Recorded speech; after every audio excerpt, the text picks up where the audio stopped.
caminos y aldeas de Guipúzcoa la Dulcinea.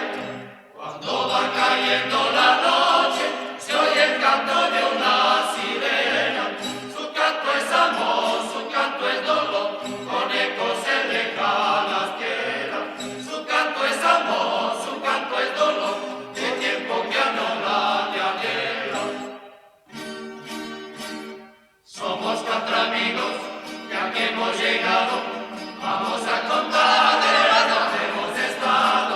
Fuimos a París por primera vez, y a esta guitarra le pegó un cáncer. Y cuando fuimos a Filipinas, nos regalaron de misa vida.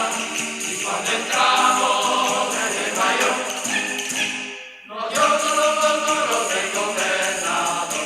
Chulala, chulala, chulala, chulala, chulala, chulala, chulala, chulala, chulala, chulala, chulala, chulala, chulala, chulala, chulala, chulala.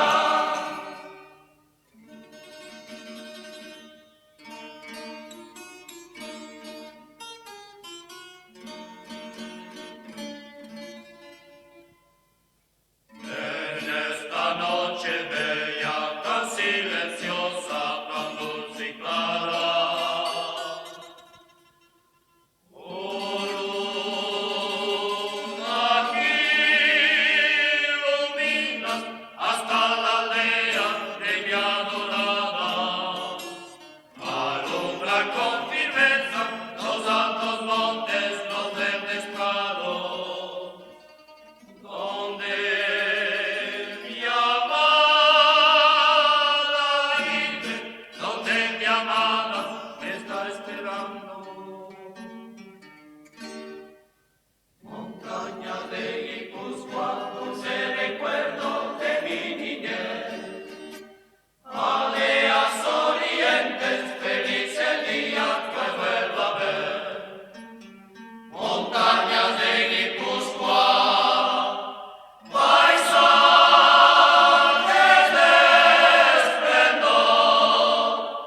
Os canto en mi solcico con toda el alma y el corazón.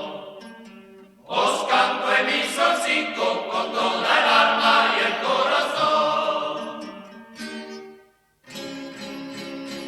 Somalia, un rociando char que no tiene rival, frontones y cuarteles, campo de fútbol.